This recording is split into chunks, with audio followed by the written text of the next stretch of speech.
Hey guys, welcome back to Ashley's Homestead Adventures. I'm headed out to do some evening chores and feed the animals. You want to come? First, can we just admire those impatiens? Wow. They are definitely showing up the petunias. Look at those. Find joy in the little things. It makes life so much happier. Don't you dare touch that. Haven't said the magic word.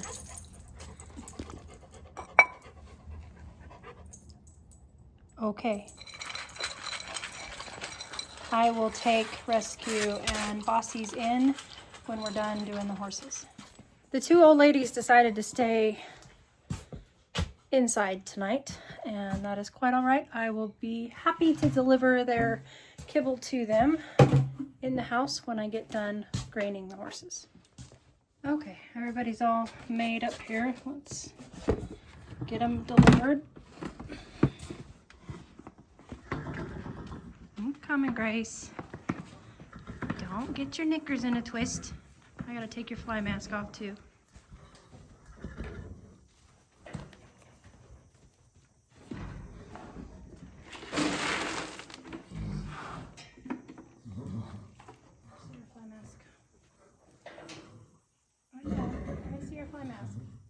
Don't make me go in there.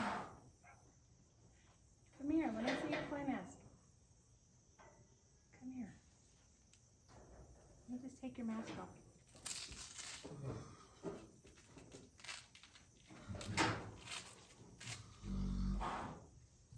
There you go.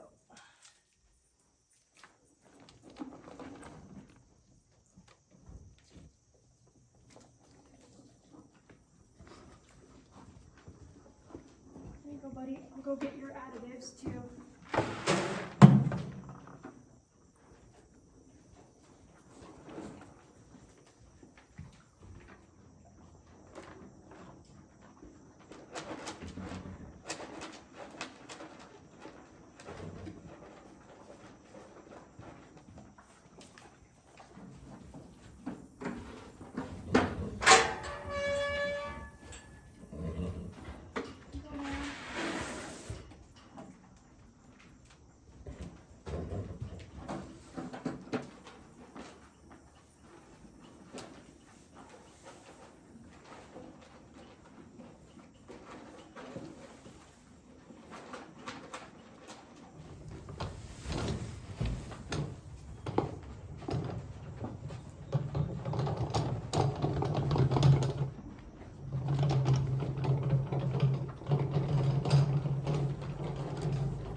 Okay, let's go in and take Rescue and Bossy's food to them, and we have bread to stretch and fold. Ah, you did meet me around the other side. What a good boy. Yeah, what a good boy. Hops is feeling much better, aren't you?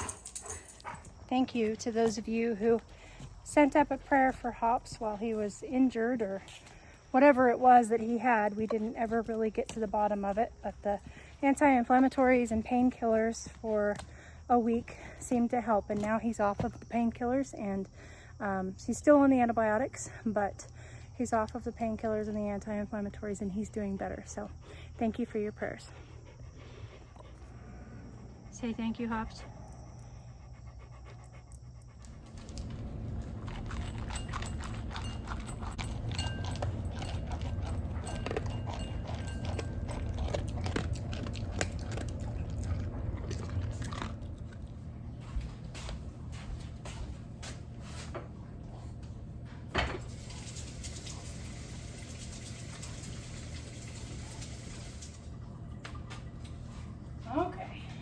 those of you who are new here, I always share the recipes of the breads that I'm working on.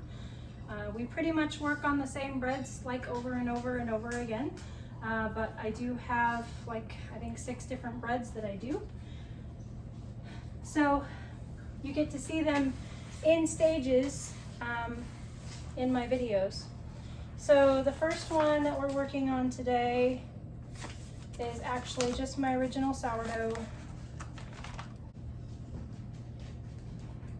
So there's that one. And then the other one that we're working on is the sourdough discard sandwich bread. So there's that one.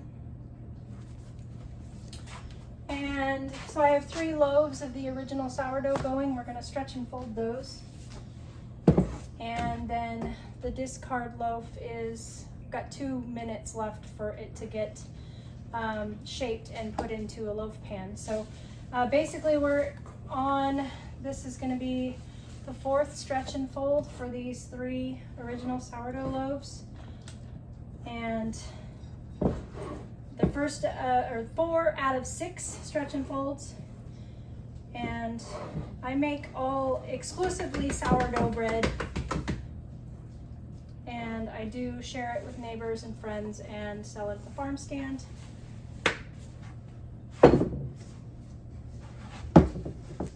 Basically, when we're stretching and folding bread like this, we are just creating gluten strands. So you're basically creating the chewiness of your, and the strength of your sourdough bread. It's my alarm for this. I do need to set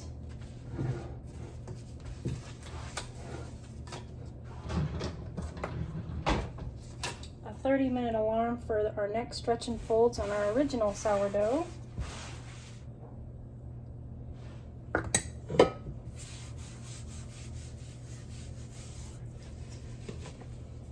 Now this is our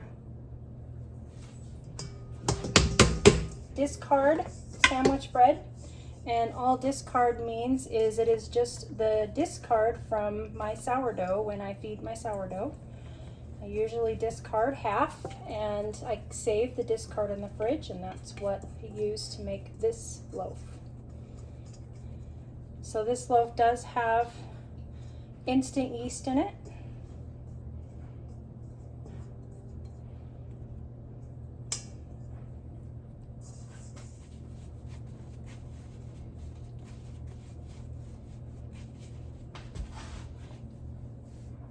Plop it in. We'll cover it up for another hour. Okay, a couple things that I'm gonna do is I'm actually going to I put my sourdough starter and my discard in the fridge because I didn't know how much I was gonna use, and so I just kind of left it in their jars. And I always like to, with my discard, I always like at the end of a baking day, I like to just go ahead and put it in a new jar so that you'll see, so that when it goes back in the fridge, it doesn't just get all crusty around the jar. And I mean, sourdough, if you don't know and you're new to sourdough, one thing it does is it turns to concrete when it dries. So I try to make sure that I put it in a new jar with the sides mostly clean if I can. And my sourdough starter, actually, I have used it all day and it needs to be fed before it goes back in the fridge to sleep until the next time I have a baking day. Okay, here is my discard. Here is my starter.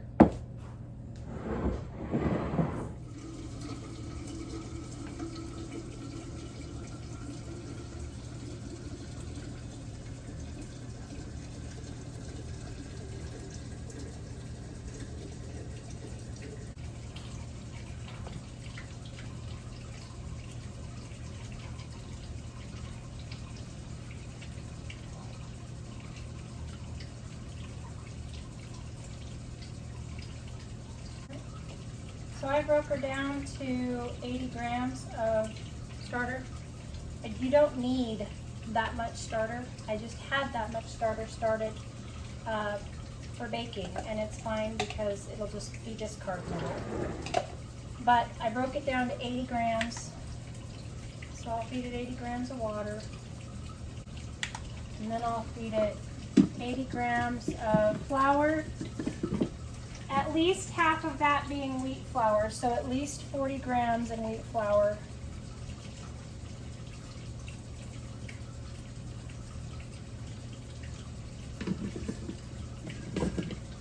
So it ended up being 58 grams in wheat flour, and the rest in all-purpose flour. And this is what she looks like. She just looks like putty, like silly putty.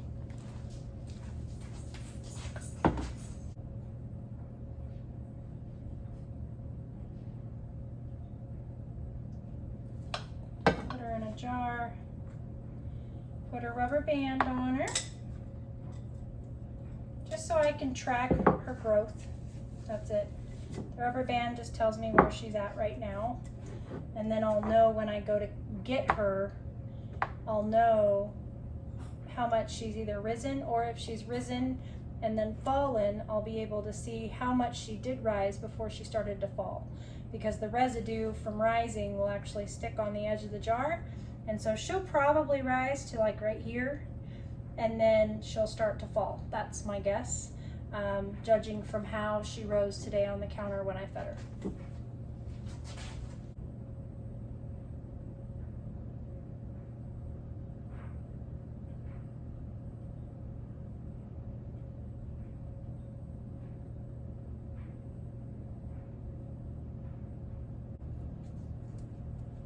I think it's safe to say I can stop heavily feeding my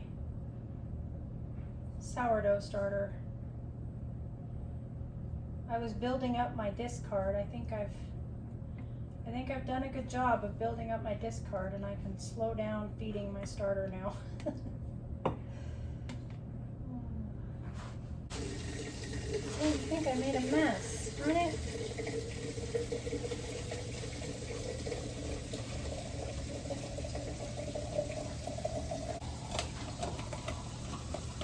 Okay, and don't put your lids on your starters, not your starter, not your sourdough discard.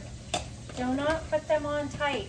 If you seal your lid down on your mason jars or your container that your starter is in, you will kill the yeast in it. You'll suffocate it. So you always see me putting lids on, but I'm only putting them on like one ring, or not even a ring at all, to where I can just pop them off. I usually try to do one ring, but they're very loose.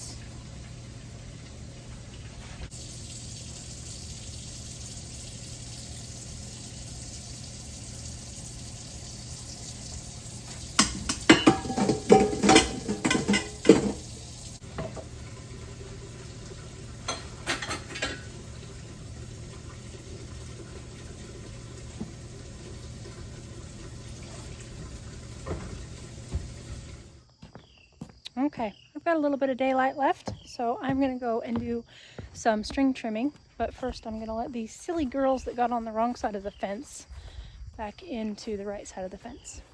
Yeah, I'm talking about you, silly girls. Don't go that way, don't you do it.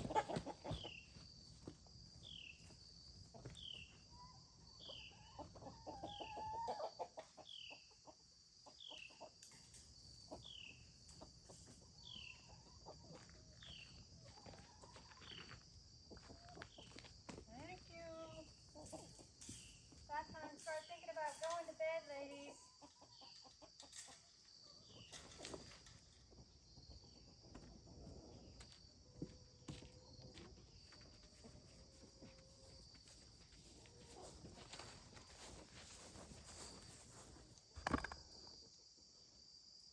Look, the acorns are starting to fall.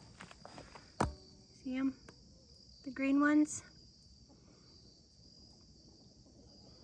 They're all along this driveway here because there's this great big oak tree right here. I have a question for y'all. Do you call them acorns or acorns? I think that both ways are right. Same thing as onion or onion. Lawn or lawned. My husband says lawned and it drives me crazy. But I say acorn and it drives him crazy. So, you know, I mean, everything equals out, right? All right, I'm gonna get to work. Don't have much daylight, but the groom shop is looking shaggy. So I'm gonna see if I can't get her tidied up a little bit.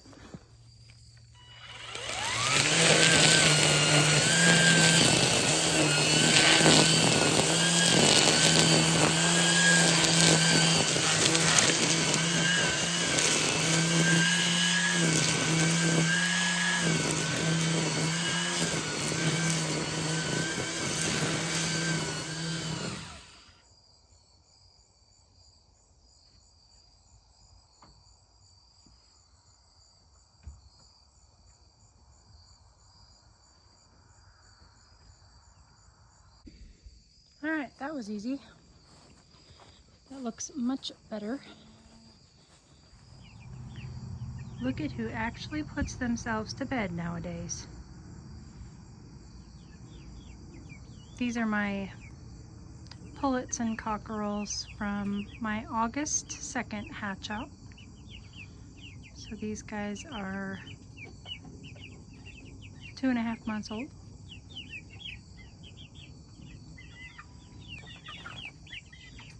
I'm distracting him right now, so I'm gonna be quiet and see if we can't watch him go to bed.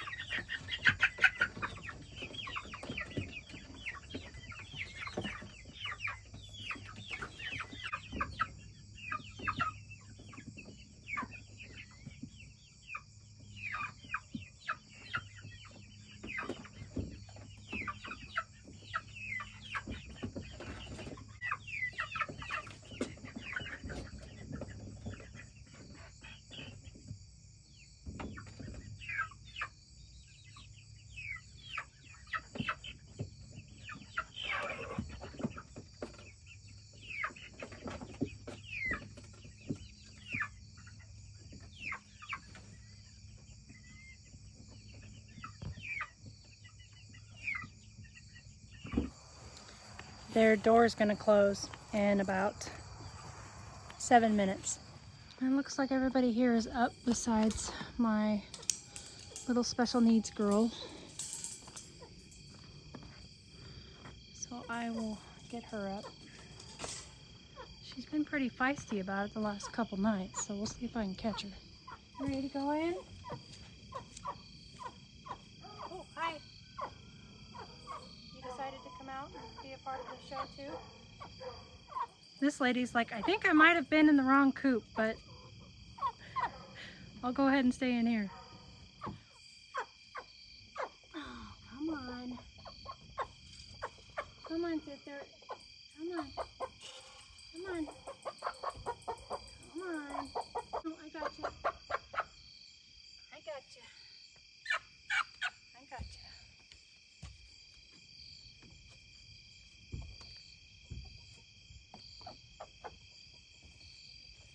There we go.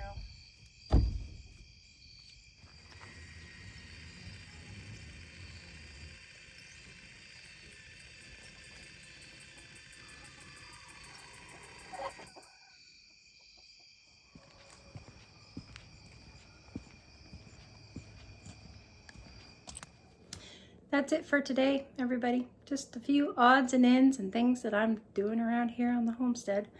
But it is time for me to start winding down for the evening, and I'm gonna do just that. I hope that you guys had a great day, or if it's the beginning of your day, I hope that you have a wonderful day. I'll catch you on the next one. Yours truly.